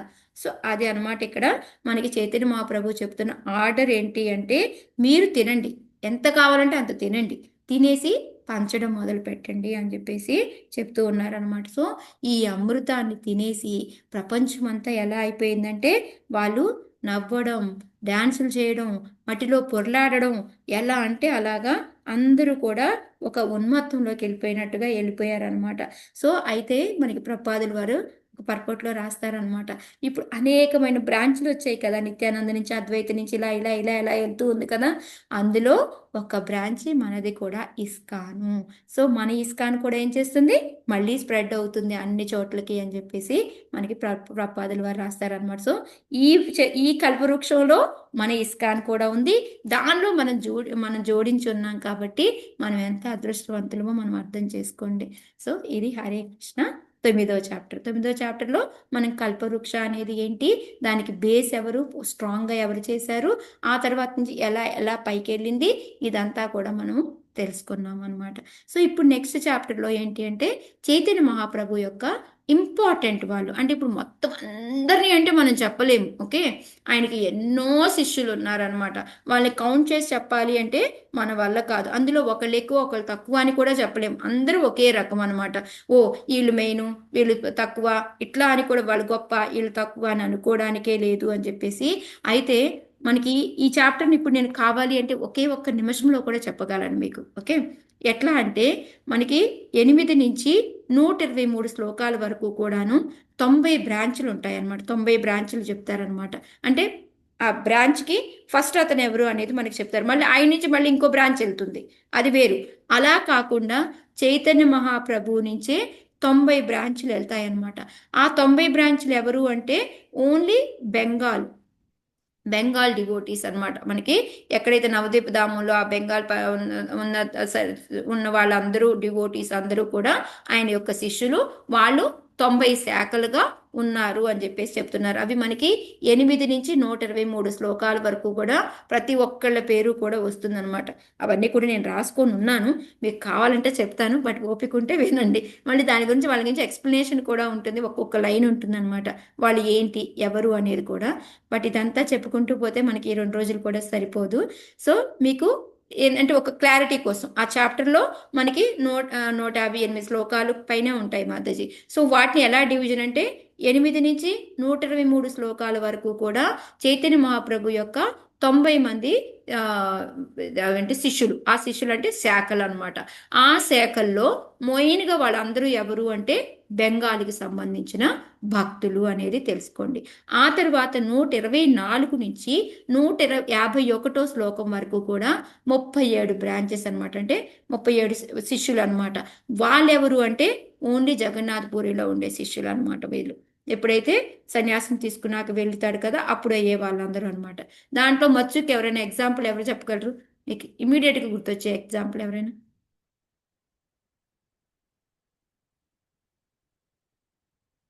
ఓకే, క్వశ్చన్ ఒక్కసారి అడగరా? ఓకే, నేనే చెప్తాను. అడగకూడదు అనుకుంటూనే అడుగుతాను. మనకి సార్వభౌమ భట్టాచార్య మాతాజీ, ఆయనే కదా ఫస్ట్ మారుస్తాడు. సార్వభౌమ భట్టాచార్య వస్తారనమాట మనకి జగన్నాథపురిలో శిష్యులు అంటే. 124 నుంచి 151 శ్లోకం వరకు కూడా 37 మంది పేర్లు మనకి చెప్పి బ్రాంచెస్ని, వాళ్ళెవరు అంటే ఓన్లీ జగన్నాథపురి శిష్యులు అనమాట. ఆ తర్వాత వచ్చేసి 152 నుంచి 158 శ్లోకాల వరకు కూడా ముగ్గురే 3 శిష్యులు అనమాట. వాళ్ళు ఎవరు అంటే వారణాసి వాళ్ళు అనమాట. సో అది ఆల్రెడీ మనకి తెలుసు, నేను వారణాసిలో స్టోరీ అంతా కూడా మనం చెప్పుకొని ఉన్నాం కాబట్టి. ఒకటి వచ్చేసి చంద్రశేఖర, రెండోది వచ్చేసి తపన మిశ్ర, మూడోది వచ్చేసి మనకి రఘునాథ దాస్ భట్ట గోస్వామి అనమాట. రఘునాథ్ దాస్ కాదు, రఘునాథ భట్ట గోస్వామి. సో వీళ్ళ ముగ్గురే వారణాసిలో శిష్యులు అనమాట. సో ఈ విధంగా 152 నుంచి 158 వరకు ఈ ముగ్గురు శిష్యుల గురించి చెప్తారు. సో ఈ విధంగా మనకి 90, 37, 3 అనమాట. మొత్తం వచ్చేసి మనకి 130 మంది శిష్యుల గురించి మనకి రాస్తారనమాట. వాళ్ళందరి పేర్లు ఉన్నాయి, మీకు కావాలి అంటే వెళ్ళి చదువుకోండి. సో మచ్చుకి కొన్ని పేర్లు చెప్తాను. శ్రీవాస, శ్రీరామ, ఆచార్యరత్న, పుండరీక విద్యానిధి, గదాధర, రుకేశ్వర పండితు, జగదానంద, రాఘవ్ పండిత్, గంగాధర్ దాస్ పండిత్, ఆచార్య పురందర. ఇదిగో ఇలాగ రాసుకుంటూ పోతే ఒక ఫుల్ పేజీ వచ్చింది. ఈ ఫుల్ పేజీ ఉంది వాళ్ళ పేర్లన్నీ. 140 పేర్లు కూడా ఈ ఫుల్ పేజీ ఉంది. వాళ్ళ గురించి ఏమీ రాయకుండా ఓన్లీ పేర్లు రాస్తేనే ఎంత వచ్చిందనమాట. సో అందుకని మీరే వెళ్ళి చదువుకోండి. ఫస్ట్ ఓన్లీ ఇది అర్థం చేసుకోండి. 90 మంది వచ్చేసి బెంగాల్ డివోటీసు, నెక్స్ట్ 37 మంది వచ్చేసి జగన్నాథపురి డివోటీసు, ముగ్గురు వచ్చేసి వారణాసి డివోటీసు. అవి శ్లోకాస్ కూడా డివిజన్ చేసి 152 నుంచి 158 వరకు వీళ్ళ ముగ్గురు వారణాసి డివోటీసు. మనకి ముందు వచ్చేసి 125 నుంచి మనకి 151 వరకు కూడా మనకి జగన్నాథపురి భక్తుల గురించి. ముందంతా వచ్చేసి 8 నుంచి 124 వరకు కూడా మనకి 90 మంది బెంగాల్ డివోటీస్ గురించి ఉంటుందన్నమాట. ఓకేనా? గుడ్. ఓకే, ఇప్పుడు మనము నెక్స్ట్ చాప్టర్ అనమాట. నెక్స్ట్ చాప్టర్ వచ్చేసి మనకి ఓన్లీ నిత్యానంద మహాప్రభు యొక్క ఎక్స్పాన్షన్ అనమాట. సో అది కూడా మీరు సింపుల్గా చెప్పాలి అంటే ఆయనకి 76 బ్రాంచీలు ఉంటాయి అనమాట. సో దాని కూడా తర్వాత డివిజన్ అయిపోయాయి. కొంతమంది నిత్యానంద మహాప్రభు యొక్క మూలాలు తీసుకున్న వాళ్ళు కొంతమంది అయితే, కొంతమంది మళ్ళీ కొంచెం విడిగా మారిపోవడం అనేది జరుగుతుందనమాట. సో అందుకొని అది మనకి నెక్స్ట్ 11th చాప్టర్ అంతా కూడా ఆ 76 బ్రాంచుల గురించే వస్తుందన్నమాట. సో ఇక్కడ నిత్యానంద మహాప్రభు ఎవరు అంటే ఆయన అది మన చైతన్య మహాప్రభు యొక్క ప్రేమ రూపం అని చెప్తుంటాం అనమాట. సో ఆయన ఈ వీళ్ళందరూ కూడాను ఈ శాఖల్లో ఎప్పుడైతే చైతన్య మహాప్రభు యొక్క శాఖలు కానీ, లేకపోతే నిత్యానంద మహాప్రభు శాఖలు కానీ, అద్వైత మహాప్రభు యొక్క శాఖలు కానీ, వీళ్ళందరూ కూడాను ఎంతంటే ఆయన యొక్క ప్రేమని చవి చూసి, ప్లస్ మళ్ళీ అసర్గళంగా అంటే ఎక్కడ అంటే మనం అబ్బా మనం ఏం కష్టపడతాంలే, వీళ్ళందరికీ చెప్పకపోతే నేను చేస్తున్నాను కదా, నేను అనుభవించుకుంటున్నాను చాలే అనుకోకుండా వాళ్ళు ఎంతో కష్టంతో మనందరికీ కూడా ఆ కృపని పంచిపెట్టారు అని చెప్పేసి మనకి చెప్తున్నట్టు, అంటే అంత కష్టపడ్డారు అని చెప్పేసి చెప్తూ ఉన్నారనమాట. ఓకే. సో మీకు వాళ్ళ పేర్లు కూడా కావాలి అని అంటే ఉన్నాయి 37 పేర్లు కూడాను. సో దాంట్లో మెయిన్‌గా ఏందంటే ఫస్ట్ వీరభద్ర గోసాని అని అన్నమాట. ఆయన ఎవరు అంటే ఆయన యొక్క సొంత కొడుకే అన్నమాట. ఓకే. ఆయన కూడా మళ్ళీ ఎన్నో బ్రాంచ్‌ల కింద ఆయన మెయిన్ అన్నమాట. ఆయన నుంచి కూడా మళ్ళీ ఎన్నో పెద్ద పెద్ద బ్రాంచ్‌లన్నీ కూడా వెళ్ళిపోయాయన్నమాట. అది ఇక్కడ మనకి అది మెయిన్ పిల్లరు. నిత్యానంద మహాప్రభుకి వీరభద్ర గోసాయి అనేది మెయిన్ పిల్లరు అని చెప్తున్నారనమాట. ఆ తర్వాత రామదాస, గదాధర వీళ్ళందరూ కూడా వాళ్ళు బెంగాల్లో ఉండి నిత్యానంద మహాప్రభు ఏది చెప్తారో అదంతా కూడా చేసుకుంటూ వచ్చారనమాట. నెక్స్ట్ మళ్ళీ మాధవదాస, వాసుదేవ అని ఉంటారు. వాళ్ళు ఏంటంటే కొంతసేపు నిత్యానంద మహాప్రభు దగ్గర ఉంటారు, కొంతసేపు వచ్చి చైతన్య మహాప్రభు 2 బ్రాంచుల్లో కూడా వాళ్ళు కలుస్తారు అని చెప్పేసి చెప్తూ ఉన్నారనమాట. ఈ విధంగా అలాగా మొత్తం వెళ్ళి వెళ్ళి వెళ్ళి మొత్తం 37 బ్రాంచుల గురించి కూడా మనకి చెప్తూ ఉన్నారనమాట. సో ఇక్కడ ఇంకోటి ఏంటంటే వాసుదేవ ఘోష్ అనేసి ఒక అతను ఉంటాడనమాట. ఆ డివోటీ ఎలాగా అంటే ఆయన ఒక గోపి అనమాట. ఆయన ఎప్పుడూ కూడాను ఇంకా ఆయన చాంట్ చేస్తే ఎట్లా ఉంటుందంటే ఆ వాసుదేవ్ ఘోష్ అనే అతను ఈ రాళ్ళు కూడా కరిగిపోతాయంట. అంతగా మంచి డివోటీ అంట. ఆయన చేస్తే ఆ విధంగా అయిపోతుంది అని చెప్తున్నారనమాట. మళ్ళీ ఈ ఏదైతే ఉంది టైగర్ లాంటివి అయి కూడాను మొత్తం తినడం అన్నీ మానేసి అలా స్తబ్దుగా ఉండిపోయి చూస్తూ ఉంటాయంట. అంటే ఇప్పుడు ఏదైతే తిందామని ఒక జింకను తెచ్చుకుంటే ఆ జింకని ఒళ్ళో పెట్టుకొని అంత మైమరిచిపోయేలాగా ఆయన చాంటింగ్ చేస్తూ ఉంటాడంట. ఇంకా ఏంటి అంటే ఈ మనకి సర్పం ఉంటుంది కదా! ఆ సర్పం పాయిజన్ అనేది మార్చిపోయి ఆటలాడుతూ ఉంటుందంట. అంత మధురంగా ఆయన చాంటింగ్ చేస్తాడు అని అలా ఒక్కొక్క డివోటీ గురించి కొంచెం కొంచెం చెప్పుకుంటూ వచ్చారు మాతాజీ. కొన్ని కొంచెం ఇంపార్టెంట్‌వే మీకు నేను చెప్తూ ఉన్నాననమాట. సో, అలాగే జగదీశ్ పండిట్ వీళ్ళంతా చాలామంది వీళ్ళున్నారు. సో, ఈ విధంగా మనకి 11థ్ చాప్టర్ అంతా ఎవరు? నిత్యానంద మహాప్రభు యొక్క. సో, వాళ్ళలో మెయిన్ వచ్చేసి వీరభద్ర గోసాయి, నెక్స్ట్ రామదాస్, గదాధర వీళ్ళనమాట. ఓకే. నెక్స్ట్ మనకి 12వ చాప్టర్ వచ్చేసి అద్వైత మహాప్రభు, అద్వైతాచార్య అండ్ గదాధర్‌ది ఎక్స్‌పాన్షన్ అనమాట. సో, వాటిల్లో ఏంటి అంటే మనకి ఈ అద్వైత గదాధర్‌కి ఎంతమంది ఉన్నారని చెప్పాను అంటే నేను మర్చిపోయాను. నేనే మర్చిపోయాను. యాహ్! 38 మంది ఉన్నారు అద్వైతది. 1-78 శ్లోకాల వరకు గూడా అద్వైత ఆచార్య యొక్క బ్రాంచెస్ గురించి మనకి 38 మెయిన్ బ్రాంచెస్ గురించి చెప్తారనమాట.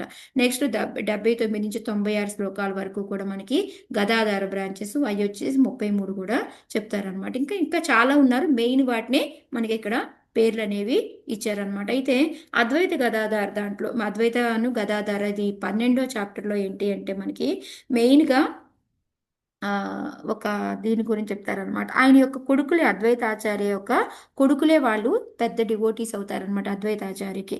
దాంట్లో వాళ్ళెవరు అంటే అచ్యుతానంద అనమాట. ఆయనది మెయిన్ బ్రాంచ్ అనమాట. సో, అతను ఏంటి అంటే చిన్నప్పుడే తెలుసా? చాలా చిన్నప్పుడే హ్మ్, ఈ ఎప్పుడు కేశవ భారతి వచ్చేసి చైతన్య మహాప్రభుకి గురువుగారు కదా! ఫస్ట్ సన్యాసం ఇచ్చింది. ఆ తర్వాత మళ్ళీ ఈశ్వరపురి దగ్గర తీసుకుంటారు. కానీ ఫస్ట్ తీసుకున్న దీక్ష ఎక్కడ అంటే కేశవ భారతి దగ్గర అనమాట. అయితే ఆయన యొక్క స్పిరిచువల్ మాస్టర్ అని చెప్తూ ఉంటే ఈ అచ్యుతానంద అనేవాడంట, నాకు అర్థం కావట్లేదు. మన 14 లోకాలకి స్పిరిచువల్ మాస్టర్ ఎవరు అంటే చైతన్య మహాప్రభు. చైతన్య మహాప్రభు గురువేంటి కేశవ భారతి? మీరు తప్పు మాట్లాడుతున్నారు అనేసి అనేవారంట. అది విన్నిన తర్వాత అద్వైతాచార్య ఎంత ఆనందపడ్డారు అని అంతే కదా!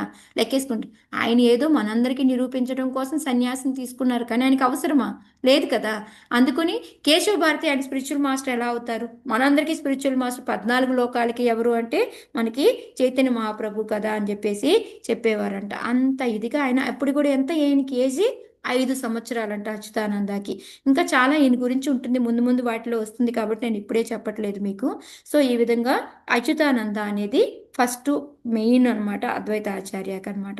నెక్స్ట్ వచ్చేసి కృష్ణ మిశ్ర, శ్రీ గోపాల మిశ్ర వాళ్ళు కూడా అద్వైతాచార్య కొడుకులేనమాట. కాకపోతే అద్వైతాచార్య దాంట్లో కూడా ఇలాగే అనమాట.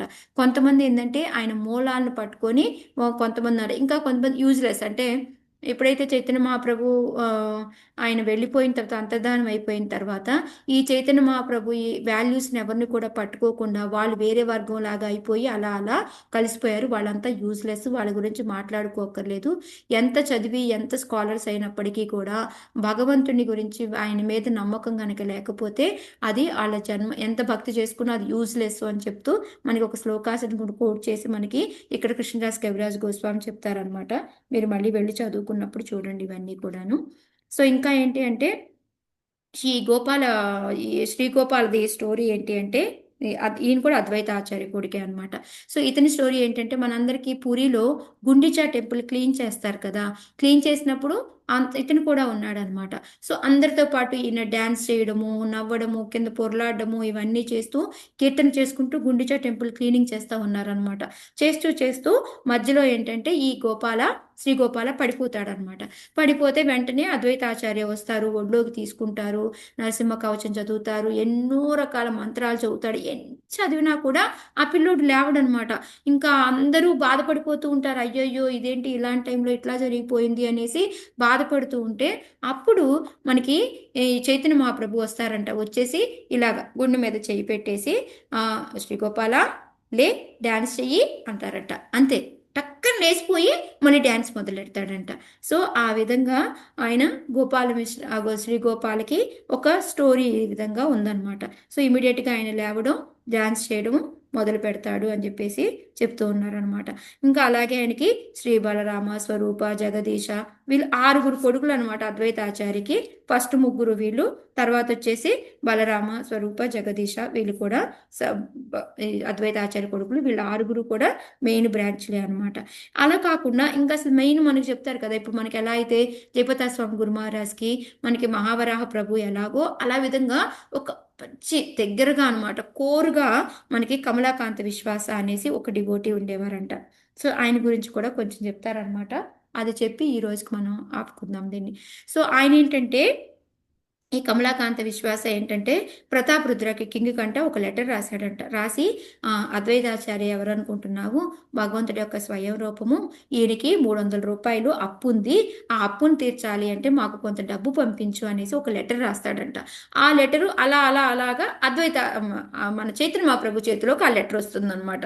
అది వచ్చిన వెంటనే ఆయనకి చాలా కోపం వస్తుంది. కోపం వచ్చి వెంటనే వెళ్తాడనమాట. వెళ్ళి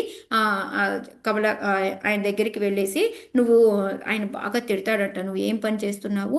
ఇది మేము ఎంతో క్లుప్తంగా ఉంచుకొని ఆయన నేను కాదనట్లేదు. అద్వైతాచార్య భగవంతుడి యొక్క రూపమే. నేను కాదనట్లేదు. మహావిష్ణు రూపమే అని చెప్పుకున్నాం కదా మనం. సో, భగవంతుడి రూపమే నేను కాదనట్లేదు.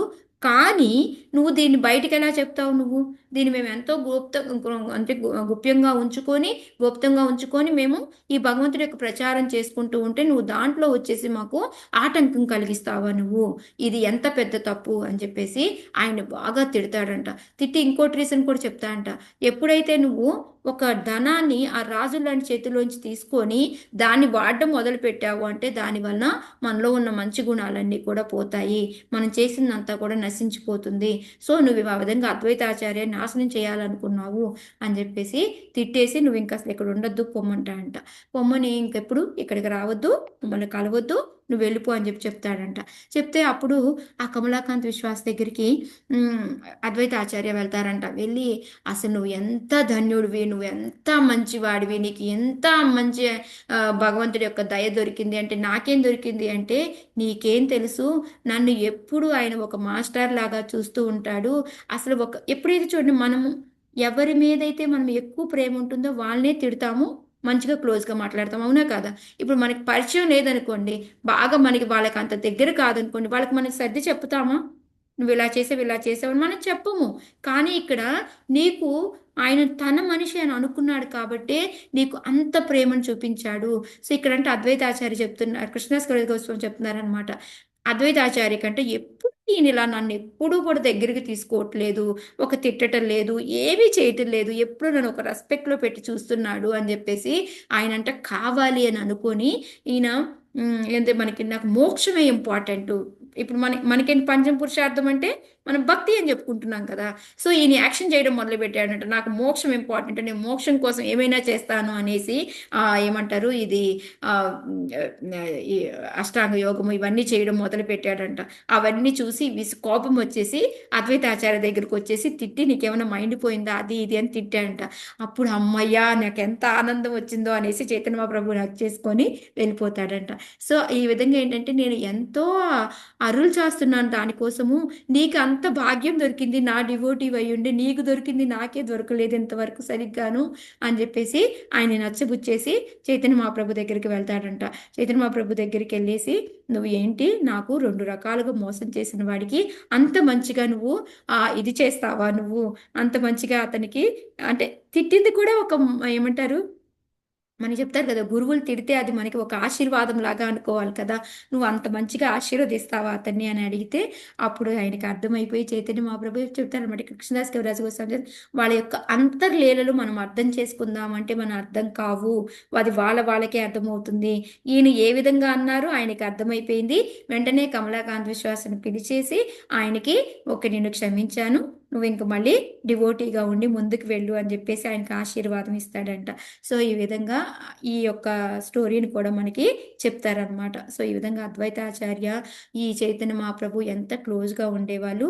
ఒకళ్ళ మైండ్ వీళ్ళు పంచతత్వ అందరూ కూడా ఒకళ్ళ మైండ్లో ఒకరికి ఏముంటుంది అనేది వాళ్ళు చేసుకోగలరు. నేను ఇవన్నీ అంతర్లింగంగా ఉన్న అన్నీ కూడా నేను రాసుకుంటా పోతే అది నెవర్ ఎండింగు, ఆ బుక్ కూడా చాలా పెద్దదైపోతుంది, అందుకని నేను ఇంతవరకే ముగిస్తున్నాను, ఇంతవరకే రాసి అని చెప్పేసి అద్వైతాచార్యది గదాధర్ యొక్క డివోటీస్ గురించి రాసేసి ఆయన క్లోజ్ చేస్తారనమాట. Okay, so Hare Krishna. అద్వైతాచార్యకి పంచతత్వకి జై, చైతన్య ప్రభుకి జై, నిత్యానందకి జై. హరే కృష్ణ.